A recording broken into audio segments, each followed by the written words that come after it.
사실 이제 저희 중견기업 같은 경우는 대기업하고 이제 중소기업 사이에 있는, 실질적으로 이제 중소기업들이 중견기업으로 성장하는 과정에서 뭐 여러 가지 이야기들을 많이 하는데, 조세 부담 문제가 가장 큰 문제로 제기를 하는 부분입니다. 그런 관점에서 봤을 때 법인세 같은 경우 국회 예정처 조사 결과를 보니까 법인세 명목 세율은 기업의 사이즈가 클수록 세율이 높지만, 기업들이 실질적으로 부담하는 실효세율은 중소기업 같은 경우는 한 13% 정도 되는데, 저희 중견기업은 세법상에 한 18.3% 정도 되고요. 상호출자 제한기업 집단 같은 경우는 오히려 중견기업보다 좀 더 낮은 한 18% 정도 됩니다.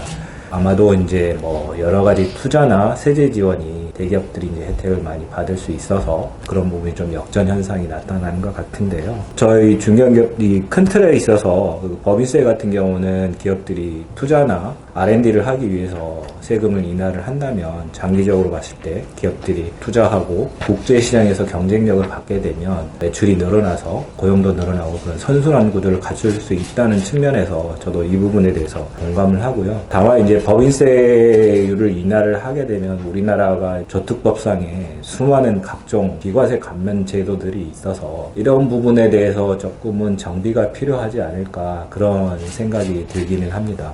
물론 이제 저특법상의 R&D부터 해서 모든 것들을 이제 기업 규모별로 해서 차등으로 해서 과세를 하고 있는 부분이 있는데요. 특히나 이제 투자나 R&D 같은 경우는 중소, 중견, 대기업 관계없이 굉장히 중요한 부분이라서 기업들이 좀 더 보다 더 적극적으로 투자 R&D 하기 위해서는 가능하면 그 세제 지원을 좀 더 대폭 확대를 해주셨으면 좋겠고요. 그리고 또 하나 이제 현행 신성장 원천 기술 세액적 공제 같은 경우는 저희 중견기업 입장에서 보면 이상하게 이 제도만 저특법상에서 상장 여부에 따라서 상장 시장이 코스닥 시장이나 유가증권 시장이냐에 따라서 이게 차등 과세를 하고 있어요. 신성장 원천 기술 같은 경우는 중견기업 세제 지원 구간이 코스닥 기업들만 세제 지원을 하고 있거든요. 그래서 이 부분이 조금 특이한 부분이고, 그래서 이제 신성장 원천 기술들을 많이 개발을 하는데, 중견기업들도 유가증권 시장에 상장된 기업도 있고 비상장 기업들도 많이 하는데, 세제 지원이 이제 부족하다 보니 저희 중견기업들 이제 공제 공익이 다소 좀 미약한 부분이 있고요. 전반적으로 그 비과세 감면 제도를 이제 장기적으로 정비를 해야 되고, 최저한세 제도 같은 경우 또 완화를 하거나 폐지하자라는 주장에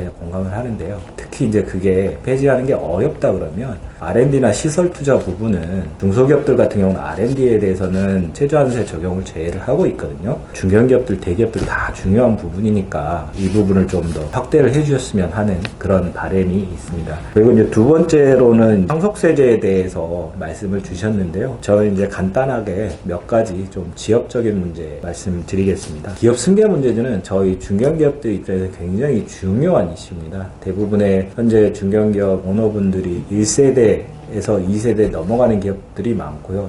오래된 기업들은 2세대에서 이제 3세대로 넘어가는 기업들도 있는데, 특히나 이제 지역적인 문제로서 아까 업종 말씀을 하셨는데, 시행령에 보면 업종을 가업상속 공직 대상 업종으로 포지티브 방식으로 쭉 나열을 하고 있어요. 사실 이제 4차 산업혁명 시대에 이 업종 간의 이제 영역이 거의 없어지고 또 융복합이 많이 이루어지고 있는 시대인데, 이거를 굳이 포지티브 방식으로 나열을 해서 여기에 해당하는 업종만 기업 승계다 이렇게 해서 공제를 하는 게 적절한지, 네거티브 방식으로 전환을 하는 게 어떤가, 그런 생각이 있고요. 그리고 또 하나는 이제 기업 승계를 할 때 연부연납을 이제 20년까지 확대해 주는 걸로 이제 세법이 추진이 되고 있는데요. 이제 상속세는 이제 그렇게 되고 있고 증여도 이제 그렇게 확대하는 방향으로 가고 있는데, 저희 중견기업들의 한 90% 이상이 이제 비상장사입니다. 기업 승계를 하더라도 중견기업들 같은 경우는 공제 최대 한도가 이제 600억까지 해주지만, 그래도 세부담을 해야 되는 비용이 굉장히 크거든요. 근데 이거를 최대 20년까지 늘리더라도 비용 부담이 큰데, 결국은 이게 연부연납을 하려면 현금이든 부동산이든 자산이든 이런 부분들을 납세담보로 이제 제공을 해야 되는데, 세금을 매길 때는 이제 비상장 주식에 대해서 가치평가를 해가지고